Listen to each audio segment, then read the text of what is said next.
Rowere mag Gen Z e thuolo madweche ariyo sani koro weyo ka moko kuom rowere thiedho adhonde, moko kuom gi odong' gi ng'ol, ka moko to nowito ngimagi kaluwore koda rakruok manobedo e kind obila kod jong'anyo. Moko kuom rowere gi kata kamano oniano ni luchgi ok bi dhi nono kendo pod gibiro dok e ng'anyo. Ripota marwa Cynthia Onyango nolimo moko kuom rowere manoyudo hinyruok mopogore e kinde ng'anyogo kendo losonwa siganani.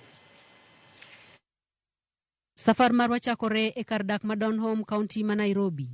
Ka warado kod Pascal Ochieng, achiel kuom jogo ma lisasi nomako e kinde rakruok mar obila kod jong'anyo e ng'anyo manobagi kod rowere mag Gen Z tarik 25 dwe mar auchiel higani mar kwedo paro mar chik mar omenda ma higani. Kopogore kod jowadgi mamoko, Pascal leronwa ni ne ok en achiel kuom jong'anyo e chieng' manorodhno kod masira makamano. Nauso pi, nan ja oking, nauso pi. Kech mane kaka wakonyere kaka. Samo kadhi skul takonyo mama, adhi tauso pi. Koro an aonge kata gi baba nosetho. To pi ne mama mokonyore ka kodwa kae. Wauso, mane mwachiemogo. Samoro mane be mochulo nago skul fee. Koro an nadhi atiyo ga tijno samoro akonyego kayudo matin tin. Samoro be maidhogo fea kadhi skul.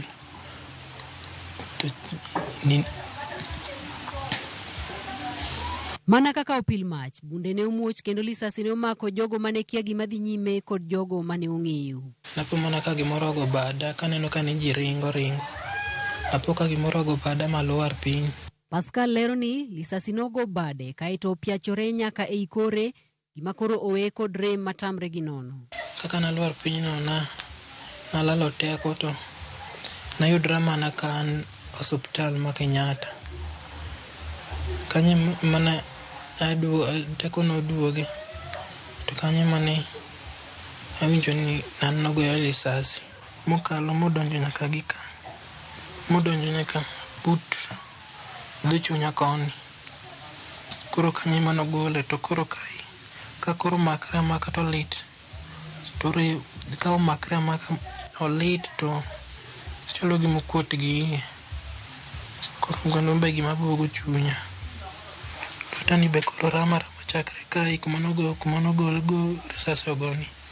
Nyaka korka nini koni, lweta koni. To rewni sate an awinja rem, onge sama ok awinj rem. Kata obedo ni Pascal ne oyudo thieth e od thieth maduong' mar Kenyatta, pod owinjo gima pok ochango gima omone kata mana dok ei sikul. Pok nadok e skul nyaka ne goya risasi. Nomona dok e skul nikech onge kaka nyalo dok, onge kaka nyalo ndiko. Onge kaka nyalo lweta manogo risasi. Sani ok nyal mako gimoro amora. Neno wang'a to lit to remo. Kata thieth malong'o pok ayudo maber. Pascal koro kwayo kony mar manyo thieth komachielo. An koro nakwayo ni ka ng'ato nyalo mako bada mondo ayud kata thieth maber.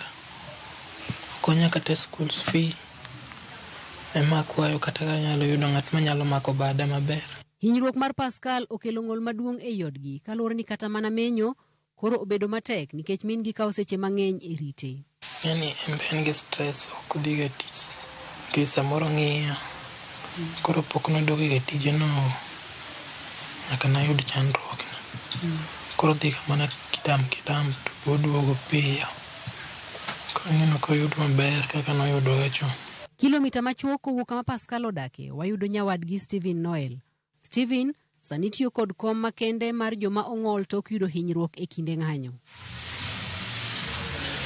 Kopogore kod Pascal, Stephen ne en achiel kuom jong'anyo kendo ne en kod chenro maler ewi wach mar monjo od bura mamalo. Tulikuwa tushapata hizo information kwa tunajua vile kutaenda. Iko tu target ilikuwa kuingia parliament, unaona. So nikitoka kwa nyumba kwa najua leo tunaenda tao. Tutrai kwenda parliament.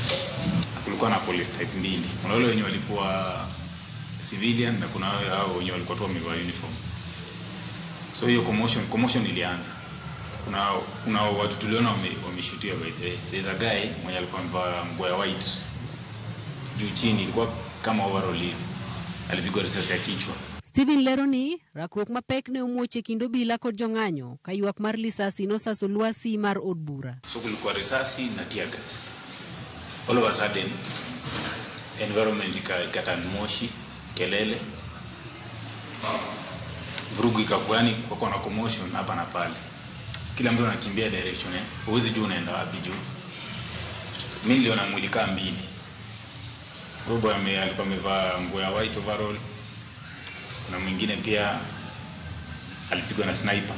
Stephen kata kamano nyaka sani pok ong'eyo gino mane ogoyo tiende. So mimi katika hiyo hali ya kukimbia kitu ilinihit hapa kwa mguu. Nisikujua nini but hiyo force. Mimi hata nilifikiria nimegongwa na gari. Hiyo force. Tok bedo Kenyatta kuom jumbe ariyo kendo timne bero, Stephen nowe thuolo mondo odhi ochang pacho. Mimi nilikuwa wa 167 nikakaa Kenyatta for 2 weeks. Hiyo time yenye nilikuwa emergency kunipiga x-ray walipata nimevunjika distal femur yangu kwa juu ilikuwa imevunjika.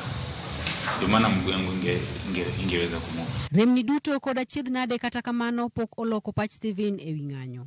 Ningeenda. That's how bad it is. Ningeenda. Wachni osir kod Michael Mbugwa manyaka sani onge lith lwetene ariyo tok gimoro goye e kinde ng'anyo. Yeah, with a stable state, I'll be on the front line. I'm not going to lie to you.